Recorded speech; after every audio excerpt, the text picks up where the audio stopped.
नमस्कार दोस्तों, इस वीडियो में हम जीके और जीएस के मिक्स्ड स्टैटिक जीके के 40 क्वेश्चन देखने वाले हैं। और बिना समय को गवाए कम से कम समय में हम ज़्यादा से ज़्यादा क्वेश्चन करने की इस वीडियो में कोशिश करेंगे। तो चलिए शुरू करते हैं। पहला क्वेश्चन है, निम्नलिखित में से कौन सा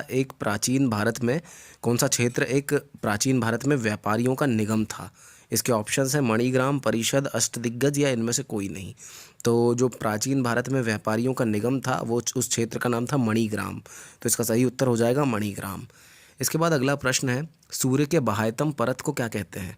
तो सूर्य की जो बाह्यतम परत होती है और उसको क्या कहते हैं पूछ रहा है, और उसके ऑप्शन है किरीट, स्थलमंडल, वर्णमंडल या प्रकाश मंडल। तो जो सूर्य की बाह्यतम परत होती है उसको किरीट यानी कोरोना भी बोलते हैं। तो सूर्य की सबसे बाहर की जो परत होती है उसको किरीट बोलते हैं। तो इसका सही आंसर हो जाएगा किरीट या कोरोना। इसके बाद अगला प्रश्न है, ताजमहल की डिज़ाइन करने वाला वास्तुकार कौन था। इसके ऑप्शंस हैं इस्माइल, मोहम्मद हुसैन, शाह अब्बास या उस्ताद ईसा। तो इसका जो सही उत्तर है वो है उस्ताद ईसा, क्योंकि जिसने ताजमहल को डिज़ाइन किया है उस व्यक्ति का नाम था उस्ताद ईसा। इसके बाद अगला प्रश्न है, किसी चुंबकीय पदार्थ को विचुंबकीय किया जा सकता है। मतलब अगर आपका कोई ऐसा पदार्थ है, ऐसा मैटर है जो चुंबकीय है, मैग्नेटिक है, लेकिन उसको डीमैग्नेटिक करना है, तो उसको कैसे किया जा सकता है।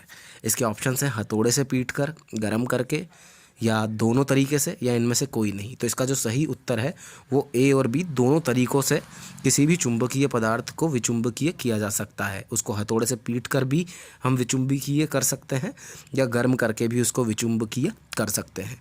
इसके बाद अगला प्रश्न है, मुजरिस किस राज्य का प्रमुख बंदरगाह था।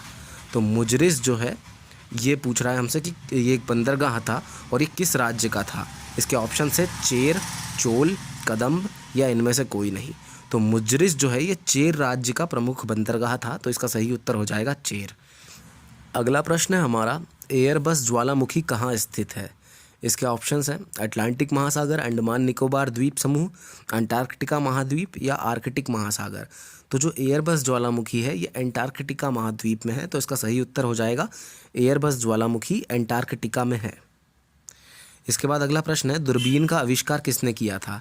तो दूरबीन जो है इसका आविष्कार किसने किया था ये पूछ रहा है, और इसके ऑप्शंस हैं एडिसन, गुटेनबर्ग, गैलीलियो या ग्राहम बेल। तो इसका सही उत्तर जो है ये गैलीलियो हो जाएगा, क्योंकि गैलीलियो जो था उसने दूरबीन का आविष्कार किया था। इसके बाद अगला प्रश्न है, संविधान संशोधन कितने प्रकार से किया जा सकता है। तो संविधान को संशोधन करने के कितने तरीके हो सकते हैं ये पूछ रहा है हमसे। इसके ऑप्शन है 5, 2, 4 या 3। तो संविधान जो है इसको 3 प्रकार से संशोधित किया जा सकता है। तो इसका सही उत्तर हो जाएगा 3। इसके बाद अगला प्रश्न है, गौतम बुद्ध ने अपना प्रथम उपदेश कहाँ दिया था। तो गौतम बुद्ध ने अपना प्रथम उपदेश जो है कहाँ दिया था ये पूछ रहा है, और इसके ऑप्शन है सारनाथ, कुशीनगर, बोधगया या वैशाली। तो जो सबसे पहला उपदेश दिया था गौतम बुद्ध ने वो दिया था सारनाथ में। तो इसका सही उत्तर हो जाएगा सारनाथ। इसके बाद हमारा अगला प्रश्न है, हीमोग्लोबिन में कौन सी धातु होती है।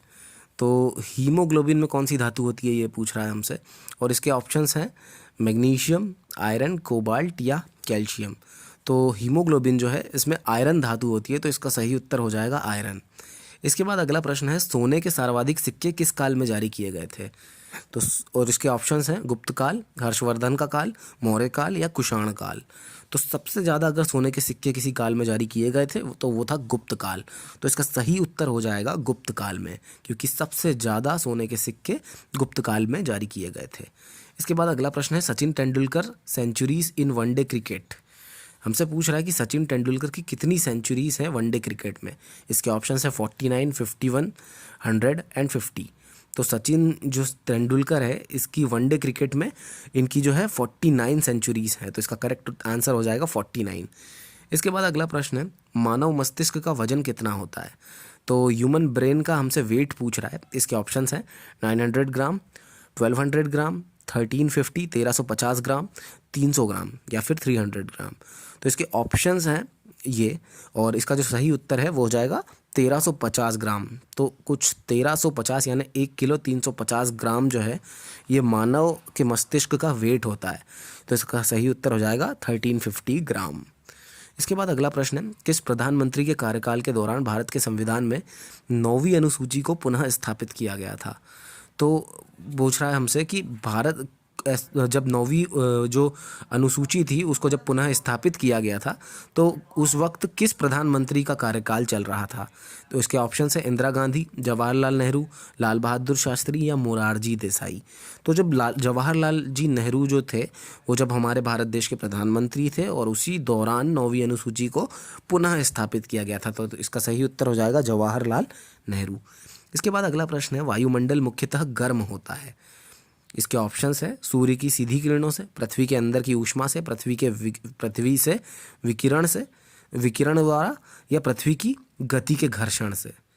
तो इसका सही उत्तर हो जाएगा पृथ्वी से विकिरण के द्वारा जो है वो वायुमंडल मुख्यतः गर्म होता है। तो इसका सही उत्तर हो जाएगा पृथ्वी से विकिरण से। इसके बाद अगला प्रश्न है, निम्नलिखित में से कौन सा एक तारा है? पूछ रहा है हमसे कि तारा कौन सा है। इसके ऑप्शन है पृथ्वी, सूर्य, चंद्रमा या शुक्र। तो इनमें से तारा जो है ये सूर्य है। तो इसका सही उत्तर हो जाएगा सूर्य एक तारा है।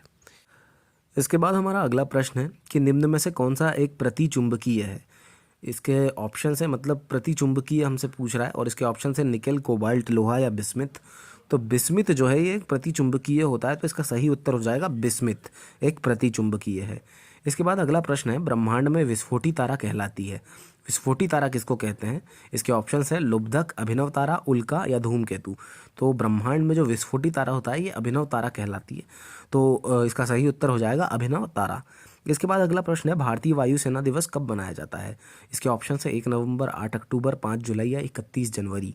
तो 8 अक्टूबर जो है इस दिन भारतीय वायुसेना दिवस मनाया जाता है। तो इसका सही उत्तर हो जाएगा 8 अक्टूबर। इसके बाद अगला प्रश्न है, वित्त आयोग का गठन इनमें से कितनी अवधि के लिए किया जाता है? इसके ऑप्शंस हैं 2 वर्ष, 5 वर्ष, राष्ट्रपति की इच्छा अनुसार या प्रति वर्ष। तो वित्त आयोग जो है इसका गठन 5 वर्षों के लिए किया जाता है। तो इसका सही उत्तर जो है ये हो जाएगा 5 वर्ष। इसके बाद हमारा अगला प्रश्न है, निम्नलिखित में जोवियन ग्रहों को ढूंढें। तो जोवियन ग्रह पूछ रहा है हमसे, और ऑप्शन है पृथ्वी, यूरेनस, मंगल या वीनस।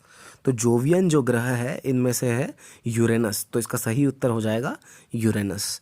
इसके बाद अगला प्रश्न है, सोने को और अधिक कठोर बनाने के लिए उसमें क्या मिलाया जाता है? हमसे पूछ रहा है कि सोने को अगर हमको और ज़्यादा हार्ड बनाना है तो उसमें क्या मिलाएंगे। इसके ऑप्शंस है निकेल, सीसा, लोहा या तांबा। तो अगर हमको सोने को और ज़्यादा कठोर बनाना है तो उसमें हम तांबा मिला देते हैं। तो इसका सही उत्तर हो जाएगा तांबा। इसके बाद अगला प्रश्न है, भारत का कौन सा राज्य भूमिबद्ध है? तो भूमिबद्ध राज्य हमसे पूछ रहा है। ऑप्शंस में गुजरात, तमिलनाडु, उड़ीसा और मध्य प्रदेश है। तो गुजरात, तमिलनाडु और उड़ीसा जो है ये भूमिबद्ध नहीं है, क्योंकि इनके किनारों पे समुद्र है। और इस जो मध्य प्रदेश है इसके किनारों पे एक भी समुद्र नहीं है, ये चारों तरफ से लैंड लॉक्ड है। तो इसका सही उत्तर हो जाएगा मध्य प्रदेश। इसके बाद अगला प्रश्न है, नागार्जुन सागर बांध किस नदी पर बना हुआ है? तो नागार्जुन सागर बांध हमसे पूछ रहा है और नदी का नाम पूछ रहा है कि किस नदी पर बना है। इसके ऑप्शंस है कृष्णा, सिंधु, कावेरी या गोदावरी। तो नागार्जुन सागर बांध जो है ये कृष्णा नदी पे बना हुआ है। तो इसका सही उत्तर हो जाएगा कृष्णा। इसके बाद अगला प्रश्न है, नाडोल के चौहानों की शाखा का संस्थापक कौन था? तो नाडोल के जो चौहान थे उनकी शाखा जो थी उसका संस्थापक पूछ रहा है हमसे, और इसके ऑप्शंस है गोविंदराज, वासुदेव, लक्ष्मण या ए और बी दोनों। तो इसका जो सही उत्तर है वो हो जाएगा लक्ष्मण, क्योंकि लक्ष्मण जो थे उन्होंने नाडोल के चौहानों की शाखा का संस्थापन किया था। तो इसका सही उत्तर हो जाएगा लक्ष्मण। इसके बाद अगला प्रश्न है, भारत की संविधान सभा ने राष्ट्रीय ध्वज का प्रारूप कब अपनाया था? इसके ऑप्शंस है 22 जुलाई 1948, 28 जुलाई 1947, 17 जुलाई 1947 या 22 जुलाई 1947 को। तो भारत की संविधान सभा जो थी उसने राष्ट्रीय ध्वज का जो प्रारूप था उसको 22 जुलाई 1947 को अपनाया था। तो इसका सही उत्तर हो जाएगा 22 जुलाई 1947। इसके बाद अगला प्रश्न है, कितने प्रकार की क्वांटम संख्याएं होती है? तो क्वांटम संख्याएं हमसे पूछ रहा है। ऑप्शन है 2, 3, 5, 4। इसका सही उत्तर जो है वो है 4, क्योंकि 4 टाइप्स की क्वांटम संख्याएं होती है। इसके बाद अगला प्रश्न है, सीएनजी का मुख्य घटक क्या है?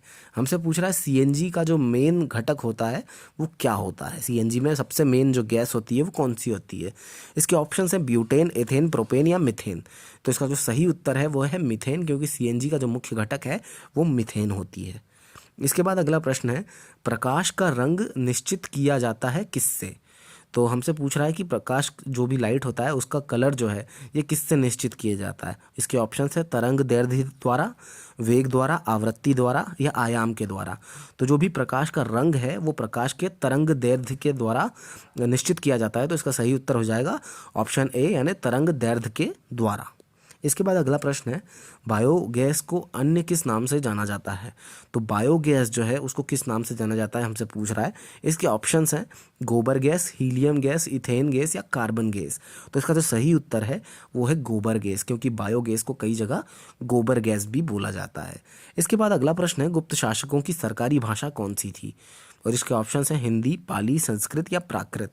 तो गुप्त जो शासक थे ये लोग संस्कृत भाषा बोलते थे। तो इसका जो सही उत्तर हो जाएगा संस्कृत हो जाएगा, क्योंकि गुप्त शासकों की सरकारी भाषा संस्कृत थी। इसके बाद अगला प्रश्न है हमारा रणथंभौर दुर्ग पर आक्रमण के क्या कारण माने जाते हैं। तो रणथंभौर दुर्ग पर जब आक्रमण किया गया था वो किस कारण से किया गया था ये हमसे पूछ रहा है। इसके ऑप्शंस है अलाउद्दीन के मंगोल विद्रोह आश्रय देना, बर्नी के अनुसार अमीर द्वारा राज करना देना, या उपयुक्त दोनों, या दोनों में से, या दोनों राजाओं का अत्यधिक महत्वाकांक्षी होना। तो ये जो सारे ही कारण हैं उपयुक्त सभी ये सारे ही कारण जो हैं ये रणथंभौर दुर्ग पर जो आक्रमण था उसका कारण माने जाते हैं।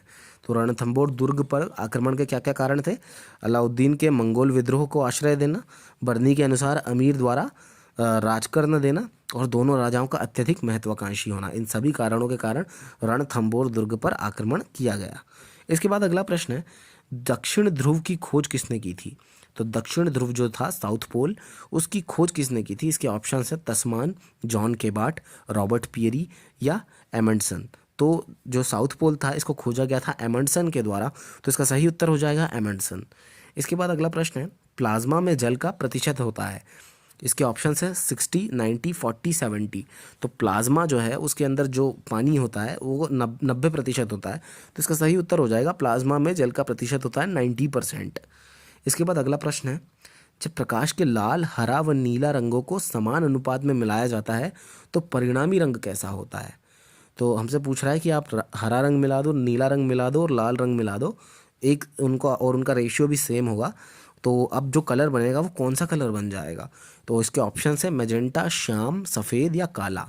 तो इसका सही उत्तर जो है वो है सफ़ेद, क्योंकि जब भी हम लाल, हरा और नीला कलर समान अनुपात में मिलाएंगे तो सफ़ेद कलर बन जाएगा। इसके बाद अगला प्रश्न है भारत में सिविल सेवाओं का सूत्रपात किसने किया। तो भारत में जो सिविल सेवाएं थी उनका सूत्रपात किसने किया ये हमसे पूछ रहा है।